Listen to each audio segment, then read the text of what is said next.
ახლა კი ნინო ლომჯარია ქრონიკის სტუმარია და მასთან ერთად განვაგრძობთ თემაზე საუბარს.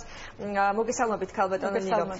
პირველ რიგში თქვენ შეხვდით საერთაშორისო ექსპერტებს, ევროსაბჭოს წარმომადგენლებს და როგორც ცნობილი არის, მათ შემოგთავაზეს ეგრეთ წოდებული ორგასაღებიანი სისტემა. პირველ რიგში რომ გაგვიმარტოთ, ანუ რას გულისხმობს ეს მოდელი? მოგესალმებით კიდევ ერთხელ. კონკრეტული მოდელის შემოთავაზება არ მომხდარა. რამოდენიმე საკითხთან დაკავშირებით ექსპერტებმა გამოხატეს თავიანთი ძალიან მკაფიო პოზიცია. პირველ რიგში მათ განაცხადეს რომ ის რაც ხდება საქართველოში, ხდება ძალიან ცოტა ქვეყანაში, ცოტა დემოკრატიულ ქვეყნებში, ძალიან ცოტა რაოდენობით ქვეყნებში, ანუ ეს არის ფაქტიურად გამონაკლისი, როდესაც და ესეთი პრეცედენტი, როდესაც შინაგან საქმეთა სამინისტროს აქვს პირდაპირ წვდომა სატელეფონო საუბრებზე და მათ აღნიშნეს, რომ ყველა დემოკრატიულ ქვეყანაში ეს წვდომა აქვს ოპერატორებს და ისინი მას შემდეგ გადასცემენ აი ამ წვდომის შესაძლებლობას შინაგან საქმეთა სამინისტროს, როდესაც შესაბამისი უწყება წარმოადგენს სასამართლოს სათანადო ნებართვას. ამას გულისხმობს ორი გასაღების მექანიზმი. რაც შეეხება ორი გასაღების მექანიზმი, ეს არის ერთ-ერთი ესე ვთქვათ ალტერნატივა ან ვარიაცია, რასაც ისინი გვთავაზობენ, ანუ სთავაზობენ ხელისუფლებას. ორი გასაღების სისტემა გულისხმობს იმას, რომ ხელი მიუწვდება როგორც შინაგან საქმეთა სამინისტროს, ან უშუალოდ აი ამ ინფორმაციაზე, დაცულ ინფორმაციაზე, ასევე ოპერატორს, მაგრამ ამ შემთხვევაშიც შინაგან საქმეთა სამინისტროს მხოლოდ მაშინ აქვს პირდაპირ წვდომა, როდესაც ოპერატორს, ანუ მობილურ ოპერატორს წარმოუდგენს სასამართლოს დასაბუთებულ ნებართვას. ანუ აქ საუბარია ტექნიკურ მხარეზე. მას მიუწვდება პირდაპირ ხელი მხოლოდ მას შემდეგ, რაც ოპერატორი მისცემს, ესე ვთქვათ, ამის ტექნიკურ საშუალებას. და ეს უნდა განხორციელდეს კიდევ ერთხელ ვიმეორებ, მხოლოდ და მხოლოდ შესაბამისი უწყების ნებართვის. ანუ თქვენთვის ეს მექანიზმი მისაღებია, ანუ ამ შემთხვევაში რამდენად დაცული იქნება ინფორმაცია?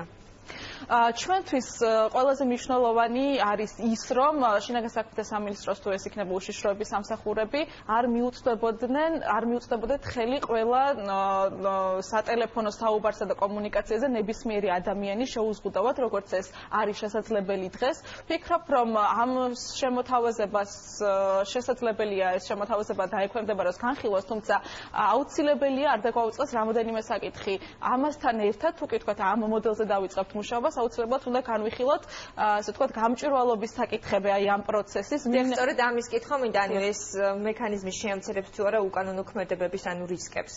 იმ შემთხვევაში თუ ასევე დამატებით შემოღებული იქნება, ესე ვთქვათ, გამჭვირვალობის მექანიზმები და ეფექტური კონტროლის მექანიზმები, ანუ მე ვგულისხმობს იმას, რომ იქნება ის ორგანო, რომელიც იქნება ნდობით აღჭურვილი სამოქალაქო საზოგადოების მხრიდან და ასევე ხელისუფლების მხრიდანაც, რომელიც გააკონტროლებს ნამდვილად ნებართვების საფუძველზე გასცემს თუ არა ოპერატორი ხელმისაწვდომობას სატელეფონო საუბრებზე, რამდენი ასეთი ნებართვა გაიცა, ვის უსმენდნენ თუ არა იმ დანაშაულებისთვის, რაც გათვალისწინებულია კანონით და ასე შემდეგ. ანუ ეს მექანიზმი მოიცავს მთელ რიგ სხვა საკითხების განხილვასაც და თუ კი ყველაფერი ერთობლიობაში იქნება განხილული, მე ვფიქრობ, რომ ესეც ალბათ არის ერთ-ერთი საინტერესო წინადადება, რასაც ექსპერტები გვთავაზობენ. ანუ თქვენი აზრით, ამ შემთხვევაშიც მაკონტროლებელი ორგანო აუცილებელი იქნება, რა მექანიზმი და რა მოდელზეც არ უნდა იყოს საუბარი. რა თქმა უნდა, იცით რა არის, მხოლოდ რა თქმა უნდა ჩვენ გვესმის ის, რომ ის თუ კი თქვათ მობილურ ოპერატორებს გადაეცემათ ეს ხელმისაწვდომობა, აქ თუ არ იქნება შემოღებული გამჭვირვალობის მექანიზმები, ნაკლები პასუხისმგებლობა გააჩნია, რა თქმა უნდა, იგივე თქვათ კომერციულ ორგანიზაციას, ვიდრე ხელისუფლება შეიძლება მოვთხოვოთ, ხო? ამ შემთხვევაში აუცილებელი იქნება გამჭვირვალობის მექანიზმების გაძლიერება და ამ უწყებების ეფექტური კონტროლის განხორციელება.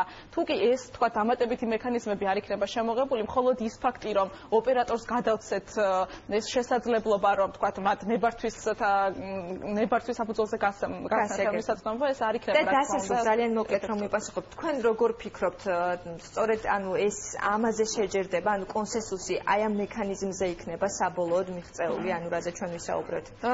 ძალიან რთულია ალბათ რაღაც პროგნოზების გაკეთება, იმიტომ რომ შინაგან საქმეთა სამინისტრო ამ ეტაპზე საკმაოდ ესეთი მკაფიო პოზიცია აქვს, ის ნაკლებად აპირებს რაიმეს შეცვლას არსებითის ამ მიმართულებით, რაც გასაგები არა ყოველ შემთხვევაში ფაქტი ის არის, რომ მათ ძალიან მარტივად და ძალიან სწრაფად მიუწვდებათ ნებისმიერ ინფორმაციაზე ხელი და ბუნებრივია არ სურთ გაირთულონ, ასე ვთქვათ, ეს მდგომარეობა, თუმცა მეორე არის საერთაშორისო სტანდარტები, მეორე არის ის, რაც ამბობს ევროპული სასამართლო და ამიტომ თუ ჩვენ გვინდა რომ იმ მიმართულებით განვითარდეთ, თუ ჩვენ გვაქვს პოლიტიკური ნება, რომ ეს სტანდარტი იყოს ისე და მიახლოებული ევროპულ სტანდარტებთან, მაშინ აუცილებლად მოიწევს ხელისუფლებას ამის შეცვლა. გასაგებია, დიდი მადლობა ქრონიკის კითხვებს მესამე სექტორის წარმომადგენელი ნინო ლომჯარი